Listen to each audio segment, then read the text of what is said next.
Bismillah, Assalamualaikum warahmatullahi wabarakatuh. Salam. Dua pertanyaan Ustadz. Silakan. Pertama terkait Al-Fatihah. Terkait Surat Al-Fatihah. Oke. Saya ingin bertanya asbabul nuzulnya, kapan diturunkan, bagaimana ceritanya, itu yang pertama. Ya. Yang kedua, di padang mahsyar nanti. Saya membaca beberapa buku bahwa kehidupan di padang mahsyar nanti itu ada yang mengatakan 30.000 tahun, ada yang mengatakan 50.000 tahun.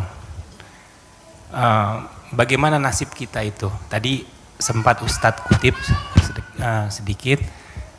Saya ingin mendapatkan penjelasan bagi orang-orang mukmin khususnya yang ada di dunia ini, apalagi di zaman yang penuh fitnah ini, yang amannya bagaimana untuk menghadapi nanti itu. Terima kasih.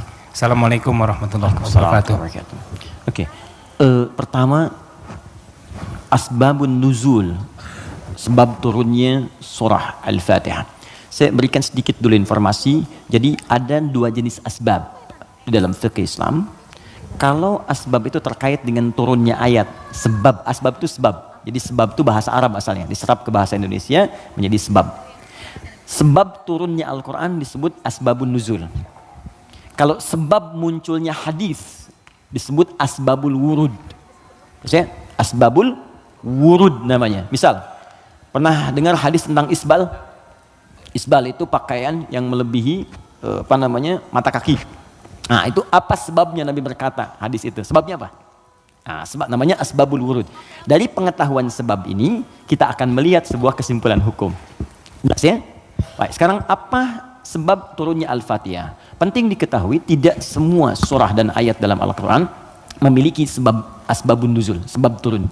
Bisa jadi itu sekedar perintah untuk ditunaikan secara langsung.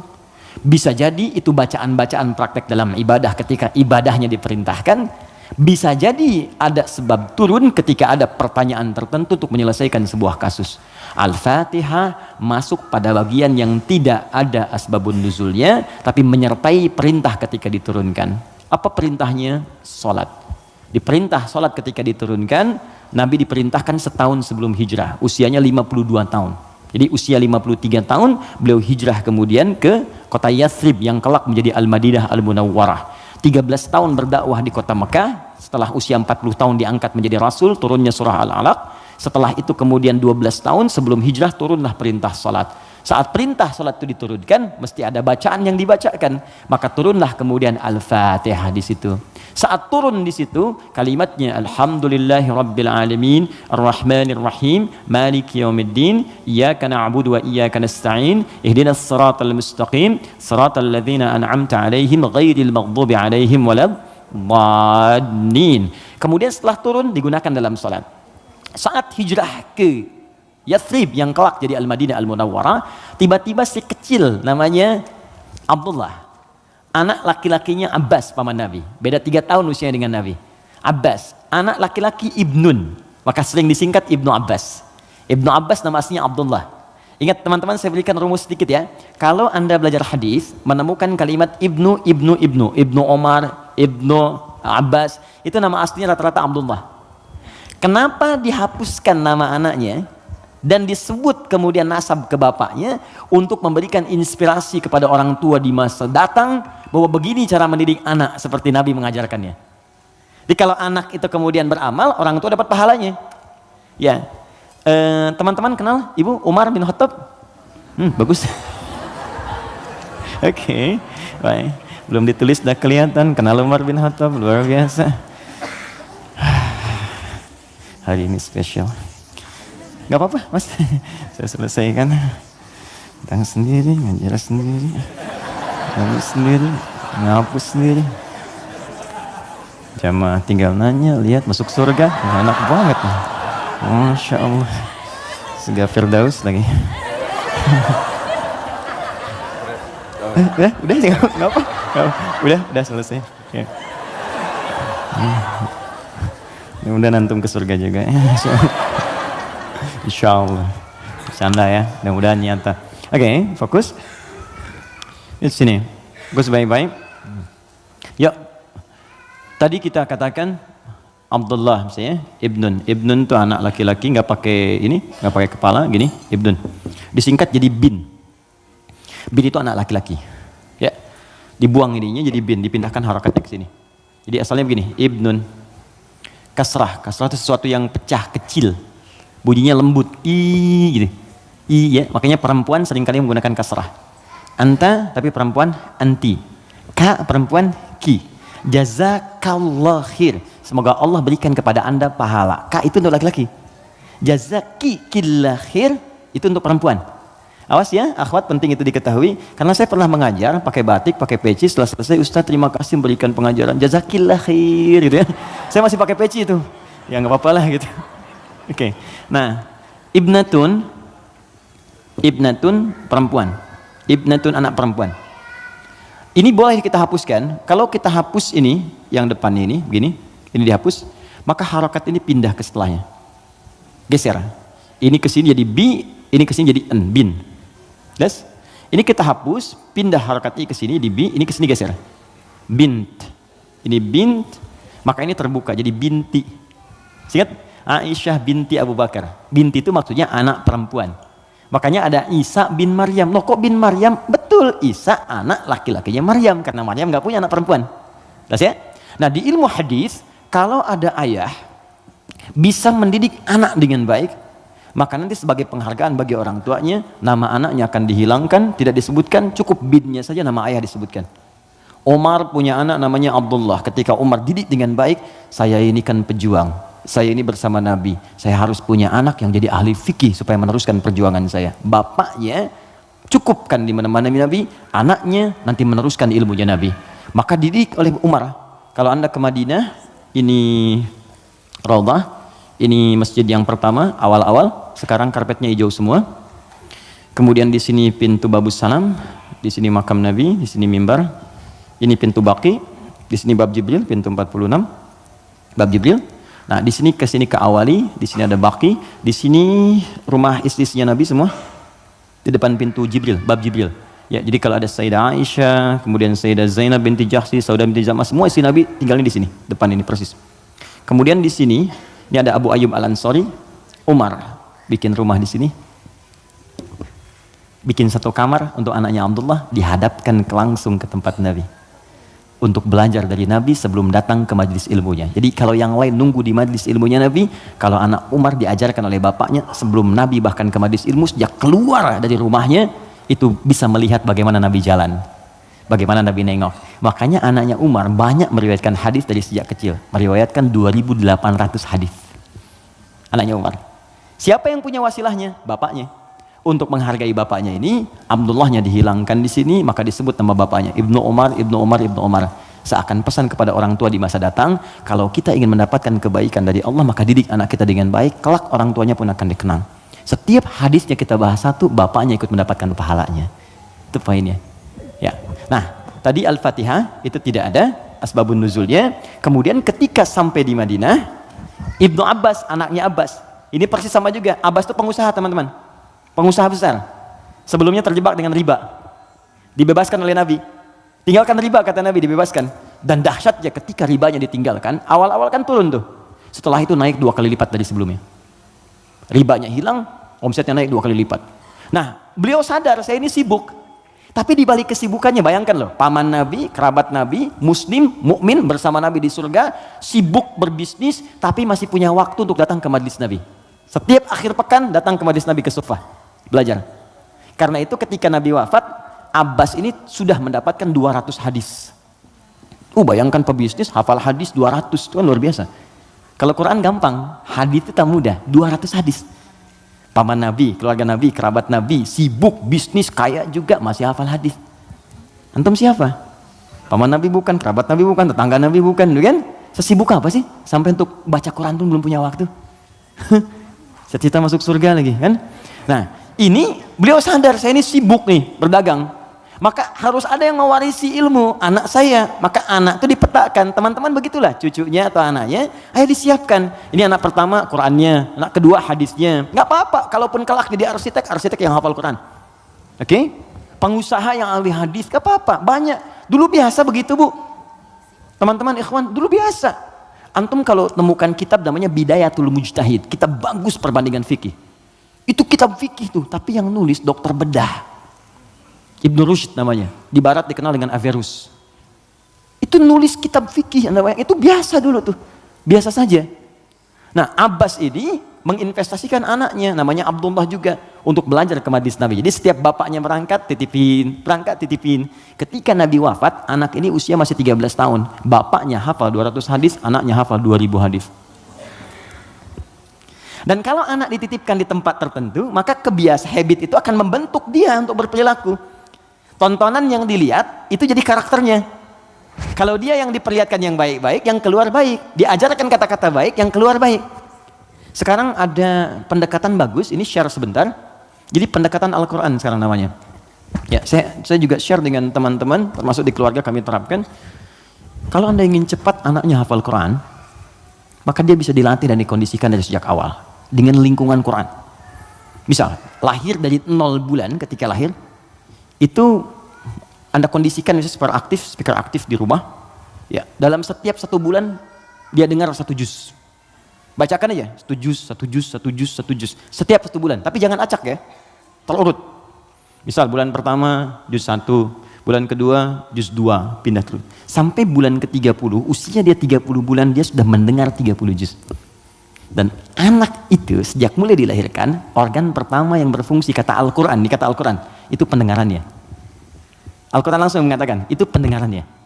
Jadi ketika dia 30 bulan, dia sudah mendengar 30 juz. Itu sepakat dan sudah melalui research di sini, dia hanya butuh 6 bulan untuk menjadi penghafal Quran yang sempurna. Di usia 3 tahun, sudah hafal Quran 30 juz. Ini yang diterapkan orang tuanya Fajar. Beliau pengen bacakan sendiri, begitu dikasih ASI, bacain 1 juz. Begitu usia 3 tahun, kalimat pertama yang keluar di lisannya adalah ayat-ayat Quran. Dipanggil Ustadz mengecek, ternyata Allahu Akbar, 4 tahun sudah 30 juz. Terakhir kami ketemu sedang menghafal tafsir. Dan divonis lumpuh otak. Anda bayangkan, lumpuh otak hafal Quran 30 juz. Dan di mana Anda pada saat ini? Ya, kembali ke sini. Dia bertanya, Mas Primus, apa pertanyaannya? Ya Rasulullah, karena dia terbiasa dengan taklim, jadi dunianya masuk. Ya Rasulullah, kenapa Allah nggak turunkan 1 ayat yang bisa membatasi antara surah satu dengan surah yang lainnya? Karena dulu masih nyambung, Al-Falaq nyambung ke An-Nas, sebelumnya Al-Ikhlas. Jadi orang nggak tahu pembatasnya di mana, walaupun dibacakan oleh Nabi. Maka diturunkanlah kemudian Bismillahirrahmanirrahim. Ya, karena pertanyaan anak kecil itu. Dijawab kemudian. Ibnu Abbas tuh sering bertanya, turun jawaban. Al-Baqarah 189 itu turun karena pertanyaan Ibnu Abbas. Ya Rasulullah, kok bulan bentuknya robah-robah, kemarin sabit, sekarang setengah, sekarang bulat betul, kenapa begini? Kenapa jadi ahillah turun? Yas'alunaka 'anil ahillah. Masya Allah. Qul hiya mawaqitu lin-nasi wal hajj. Ibnu Abbas yang tanya, turunlah Bismillahirrahmanirrahim. Sejak turun Bismillahirrahmanirrahim itu, maka Nabi membaca Al-Fatihah dengan 3 cara. 1, dibaca penuh dengan bismillahnya, dijaharkan. Bismillahirrahmanirrahim. Alhamdulillahi rabbil alamin. Ar-Rahmanirrahim. Baca. Baik. Ada yang kadang Nabi bacanya sir, silent. Bismillahirrahmanirrahim. Alhamdulillahi rabbil alamin. Ar-Rahmanirrahim. Ada yang kembali ke awal tadi, nggak dibaca sama sekali. Alhamdulillahi rabbil alamin. Ar-Rahmanirrahim. Maliki yaumiddin. Maka dari sini riwayat tersebar, boleh dibaca. Ada yang keempat, rakaat pertama dibaca jahat kata Abu Hurairah, Bismillahirrahmanirrahim. Yang kedua nggak dibaca sama sekali. Ada 70 hadis jumlahnya. Maka disimpulkan oleh para ulama, cara membaca Al-Fatihah disepakati dituliskan di mushaf Bismillahirrahmanirrahim. Bismillahnya bisa dibaca dengan 4 cara. Jahar, kencang, sir, silent, tidak dibaca sama sekali, dibaca rakaat pertama, selanjutnya tidak. Semua riwayat tersambung kepada Nabi dan tidak ada kaitan dengan ormas tertentu. Oke? Karena saya pernah tugas di Mekah 2010 menyambut jemaah haji. Begitu datang depan Masjidil Haram, Isya, imamnya Syekh Sudes. Ya, kan di situ mazhabnya Hambali, jadi disirkan. Bismillahirrahmanirrahim. Alhamdulillahi rabbil alamin. Komentar pertama makmumnya, "Oh, iki imamnya Muhammadiyah tuh, Muhammadiyah cabang Masjidil Haram Anda bayang." Ketuanya saya Sudes. Jadi nggak ada hubungan baik NU Muhammadiyah atau yang lain. Kita berkomunikasi baik ya, kemudian saling bangun hubungan baik, tapi paham ilmunya. Jadi kesimpulannya tidak ada asbabun nuzul untuk Al-Fatihah, tapi hanya terkait untuk kebutuhan dalam menunaikan ibadah. Tapi kemuliaan fadilahnya diungkapkan kemudian oleh Nabi, dipraktikkan dalam kehidupan dan dirangkum oleh para ulama dalam kitab tafsir. Sampai sini bisa dipahami? Baik, suasana mahsyar. Pertama jawabannya wallahu taala a'lam bissawab, karena memang kita belum ke sana. Karena wallahu a'lam itu Allah yang tahu.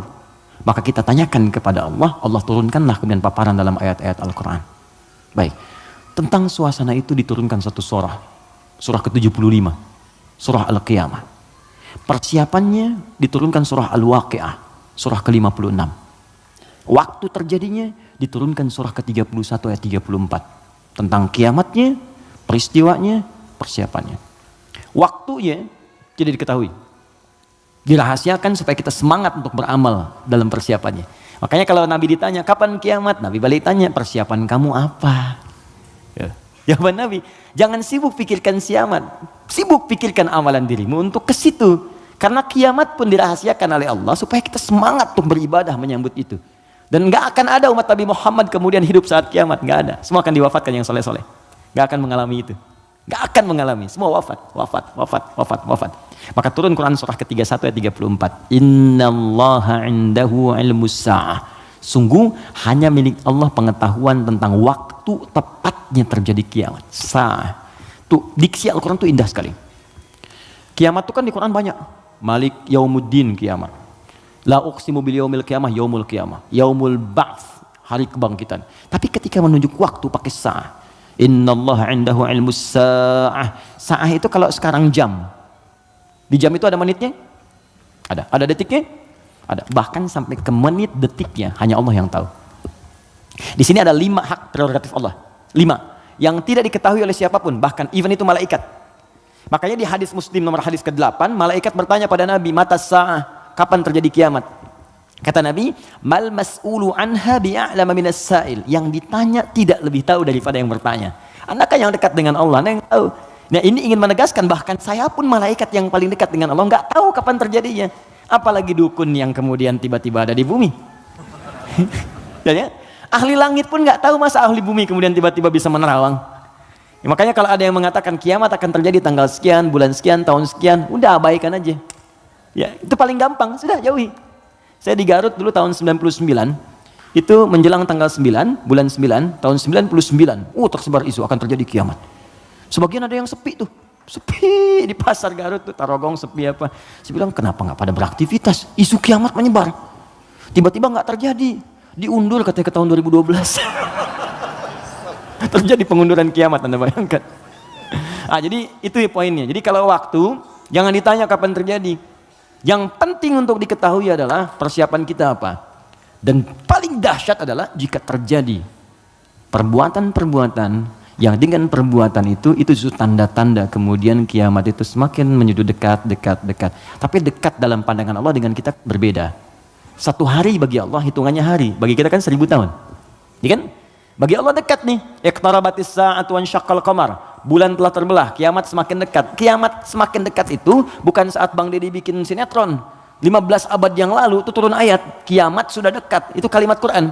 Kiamat sudah dekat 15 abad yang lalu. Cuman sudah 15 abad belum kejadian. Karena bagi Allah tuh gampang, tinggal 10 hari lagi, tinggal 7 hari lagi. Cuman sehari itu kan ribuan tahun. Jelas ya? Maka jangan dipikirkan waktunya. Tapi Nabi kemudian ditanya oleh malaikat, ma amaratuha, apa tanda-tandanya? Ya, idza talidal amatu rabbataha, jika sudah budak melahirkan tuannya.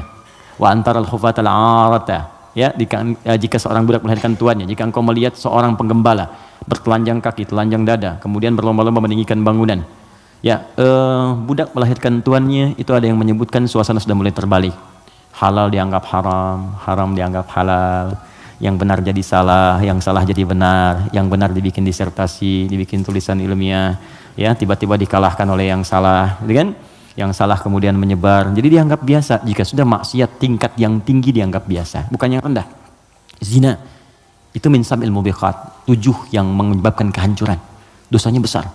Zina itu seperti pembunuhan, dosa besar. Makanya kalau ada yang menghalalkan dosa besar dianggap murtad, keluar dari Islam, dan dia harus bertaubat.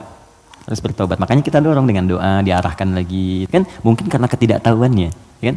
Nah, itu cara berpikirnya demikian. Saya tidak mengajarkan mencela, saya menjauhi itu. Ya, kita ajarkan dengan perasaan baik, kita doakan, tak ajarin lagi sepanjang dia masih hidup. Jadi kalau ada teman-teman yang diajak oleh orang lain terpengaruhi, kita sepanjang kita hidup supaya kita saat ditanya oleh Allah, ringan jawaban kita itu aja. Ya. Apa pernah ada nabi mengharapkan umatnya ke neraka? Tidak. Lantas kenapa Anda memvonis dia sebagai ahli neraka? Alih-alih kita vonis, kenapa nggak kita doakan? Allah itu maha kasih, bukan hanya maha menghukum. Rahmat Allah lebih luas daripada hukumannya. Kenapa sekarang banyak sifat hukuman ditampilkan, kasih sayang dihilangkan? Yalah, doakan. Share kebaikan, doakan saudari kita, doakan saudara kita, ajak kepada yang baik. Kalau ada berbuat maksiat, sampaikan. Bukan cuma kamu aja yang pernah bermaksiat. Yang lebih buruk daripada kamu pernah ada dan dia tobat. Masa orang jahiliyah tobat, kamu yang bukan jahiliyah nggak tobat? Nggak keren ah. Gitu. Bagaimana kalau wafat dalam keadaan maksiat? Apa kamu rela ibumu yang sudah mengandungmu melihat anaknya berbuat seperti ini? Kalau kamu kira-kira punya anak, mau nggak kira-kira anak kamu berbuat seperti ini? Seperti itu aja. Di ketika ada seorang minta izin untuk berzina, boleh nggak saya berzina ya Rasulullah? Ya, kata Nabi, bagaimana kalau kemudian ibumu berbuat seperti itu? Bagaimana kalau ibumu dizinai? Bapakmu dizinai? Jangan ya Rasulullah. Ya, itu yang kamu zinai itu boleh jadi kemudian dia ibu bagi anak-anak orang lain. Seperti itu cara berpikirnya. Jadi kalau kita selalu mengangkat orang untuk mengarahkan pada kebaikan, maka dakwah ini akan semakin luas diterima dalam kemuliaan dan beban kita pun akan berkurang. Ada saatnya hitam putih itu mesti muncul dalam perkara tauhid. Tauhid itu nggak ada abu-abu, hitam putih. Allah Tuhan, yang lain bukan. Selesai. Tapi fikih itu fleksibel untuk memberikan kemudahan. Sholat nggak bisa berdiri, duduk. Nggak bisa duduk, berbaring. Berbaring sulit, bergerak. Bergerak sulit, berkedip kan? Berkedip sulit, disolatkan. Semua ada turunannya. Ya, selesai sampai tuntas. Oke? Jadi waktu tidak ada yang tahu. Suasana disampaikan supaya kita merasakan dahsyatnya itu. Turun surah Al-Qiyamah. La uqsimu biyaumil qiyamah. Quran surah 75. Wa la uqsimu bin nafsil lawwamah. Kata Allah, saya bersumpah kiamat pasti terjadi. Dan saya bersumpah pada saat itu banyak yang menyesal dan mencela dirinya. Lawwamah itu pencela. Mencela, aduh kenapa saya nggak begini, nyesel saya begini. Sama kayak Anda misalnya punya masalah dengan pasangan, Anda marah-marah sama istri. Setelah itu Anda menyesal, ya kenapa saya mesti marah sih? Toh jelaskan, duduk dengan tenang juga bisa, kenapa saya marah ya, saya menyesal ya Allah. Tapi biasanya, pertama setan akan menghambat kita untuk berbicara dulu. Ditahan, jadi diam-diaman gitu. Itu begitu tuh caranya. Itu di Quran ada. Dan solusinya juga ada.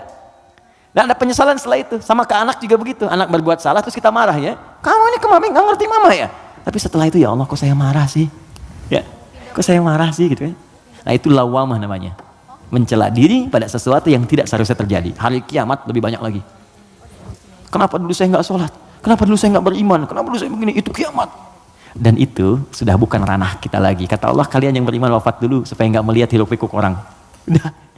Biarkan mereka sibuk menyesali dengan apa yang telah mereka kerjakan. Karena kamu dakwahi, nggak mau beriman juga. Diberikan 5 kali sehari petunjuk dari bangun tidur sampai tidur lagi. Nih Allah nih, syahadatlah, ayo sholat, ayo beramal. Ini Allah nih, Allahu Akbar. Bahasa Arabnya, ya asyhadu an la ilaha illallah. Kan 5 kali kan?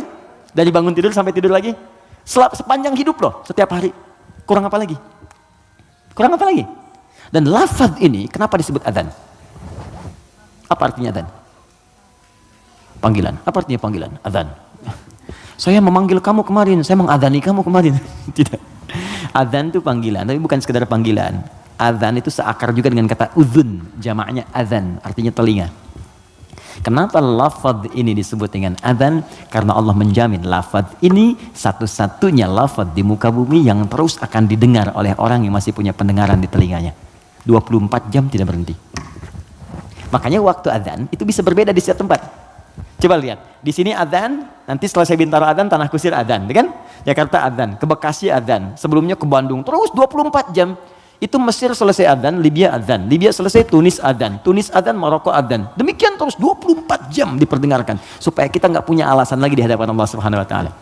Makanya orang-orang yang nggak mau beriman sampai dengan kiamat dalam persepsi kita umat Islam, nanti yang beriman diwafatkan dulu supaya kamu nggak capek lagi melihat hiruk pikuk mereka. Kamu istirahat aja nanti. Sampai saat hisab selesai. Jadi begitu kiamat terjadi, kacau semuanya. Yang sedang disebutkan di surat Abasa itu, ya, bagaimana seorang yang mengandung tiba-tiba bisa keguguran. Ya yauma yafirul mar'u min akhi wa ummihi wa abi wa fasilatihi tuwi, ya, wa man fil ardi jami'a. Semua orang enggak akan ingat, Pak. Kata Al-Quran saking dahsyat, jangankan gini ya, maaf. Gempa terjadi. Apa Anda masih bisa ingat dengan teman-teman ini? Demi Allah saya katakan, gempa goyang dikit udah keluar, lari semua. Masing-masing menyelamatkan dirinya. Dalam bahasa Arab, sekali gempa disebut zilzal. Kalau digoyang, idza zulzilatil ardu, sekali. Ya, sekali, kalimatnya sekali. Zulzilatil ardu itu artinya goncangannya menghancurkan yang atas, hancur semua ke bawah. Jelas? Tapi kalau disebutkan 2 kali, kalimat keduanya bentuknya bisa verb, kata kerja, atau juga noun, bisa kata benda. Bisa fi'il, awas, bisa isim, kata kerja atau kata benda. Fokus. Kalau kata kerja diulang 2 kali. Idza zulzilatil ardu zulzilat. Kalau kata benda untuk menunjukkan suasana hancur semua bendanya pakai kata benda, zilzal. Idza zulzilatil ardu zilzalaha. Kalau disebutkan 2 kali, itu bukan yang atas hancur ke bawah, tapi yang di bawah naik semua ke atas. Push. Kata Allah, kalau semua orang sudah nggak peduli dan menganggap biasa gempa-gempa dengan skala-skala tinggi yang menghancurkan yang atas hancur ke bawah, sudah nggak peduli dianggap biasa. Udah jadi berita aja, gempa Ambon sekian, gempa Palu sekian, gempa Aceh sekian, gempa sudah biasa. Nanti saya akan datangkan gempa yang tidak biasa yang membuat semua orang baru merasakan apa yang terjadi. Saya naikkan semua yang dibawa ke atas. Wa akhrajatil ardu athqalaha. Baru orang berkata, wa qalal insanu malah. Ini ada apa ya? Ada apa ya? Anda ini dikasih gempa biasa aja, yang biasa, itu semua keluar, lari. Bursa efek keluar, yang di pegawai ini keluar, pekerjaan kantor ini keluar semua karena ketakutan.